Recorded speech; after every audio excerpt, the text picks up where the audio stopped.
வணக்கம் மக்களே, welcome to மாஸ்லம்னி kitchen. இப்போ வந்து பித்தளை பாத்திரத்தில் நம்ம எப்படி சுத்தம் பண்ணுறதுங்கிறதுக்கு ஒரு லிக்விட் வந்திருக்கு. நமக்கு வந்து நான் புளி, உப்பு, அரிசி மாவு போட்டு இது ரொம்ப ஸ்ட்ரெயின் பண்ணி தான் விளக்குனேன். ஆனால் இது ரொம்ப ஈஸியாக இருக்குது. இந்த லிக்விடு பாருங்கள், இந்த லிக்விடு கொஞ்சமாக போட்டு சும்மா தொடச்சாவே பாலிஷ் வருது. இந்த அளவுக்கு கருப்பாக இருந்ததை இந்த அளவுக்கு நான் விளக்கி வச்சுருக்கேன். அது எப்படின்னு பார்க்கலாம் வாங்க.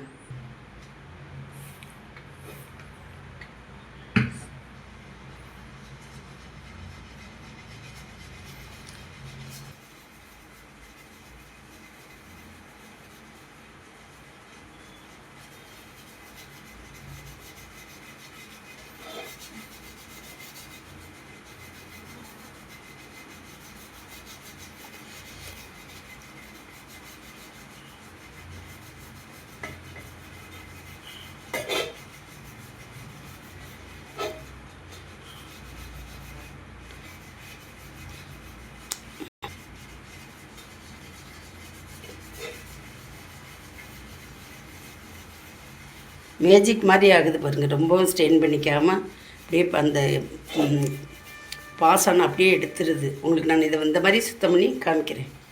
இந்த இடத்துக்கு உங்களுக்கு டிஃப்ரென்ஸ் தெரியுது தானே? சரி, வலிக்கிட்டு காமிக்கிறேன். பித்தளைக்கு மட்டும் இல்லாமல் செம்புக்கும் நம்ம இந்த லிக்விடை போட்டோம். சும்மா அப்படி பாலிஷ் பண்ணுற மாதிரி துணியில் வச்சு இப்படி தொடச்சிங்கன்னே போதும். எவ்வளோ டிஃப்ரென்ஸ் இருக்குன்னு பாருங்கள். இந்த கலருக்கும் எவ்வளோ டிஃப்ரென்ஸ் இருக்குன்னு பாருங்கள். நம்ம நல்லாவே க்ளீன் பண்ணிடுது.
கார்த்திகை தீபத்துக்கு நான் வந்து உப்பு, புளி, இந்த கோதுமை அரிசி மாவுலாம் போட்டு ரொம்ப ஷோல்டர்லாம் பெயினாக வந்துருச்சு.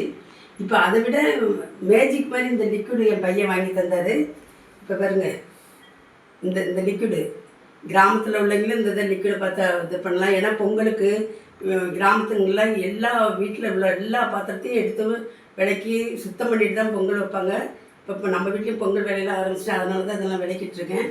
இப்போ இவ்வளோ ஈஸியாக இருக்குன்னு நான் நினைக்கல. மேஜிக் மாதிரியே தான் இருக்குது. ஆல்மோஸ்ட் உங்களுக்கு ஃபிவர் ஆஃப்டர் காமிச்சிருக்கேன் பாருங்கள். அது செப்பு இந்த மாதிரி பளபளப்பாக இது இருக்குது. இந்த கலரில் இருந்தது, இந்த கலருக்கு கொண்டுட்டு வந்துட்டோம். ஓகே மக்களே, இந்த மாதிரி பயனடைங்க. அந்த காலத்தில் இந்த மாதிரி கிச்சனில் விளக்கி தண்ணி வைப்பாங்க. அவ்வளோ கிச்சனை பார்க்கவே அவ்வளோ அழகாக இருக்கும். இப்போலாம் நம்ம தான் மாடர்னாக இது வச்சுக்கிறோமே, அக்கோ கார்டு வச்சுக்கிறோமே. இது நல்லா தேவையில்லாத பாத்திரங்கள்லாம் இப்போ தோணுது. அப்போல்லாம் ரொம்ப யூஸ்ஃபுல்லாக இருக்கும். Okay, thank you. இந்த மாதிரி பயனடைங்க. நன்றி. சப்ஸ்கிரைப் பண்ணுங்கள். ஒவ்வொரு வீடியோ போட்டப்பையும் சப்ஸ்கிரைப் எதிர்பார்க்குறேன். தேங்க்யூ.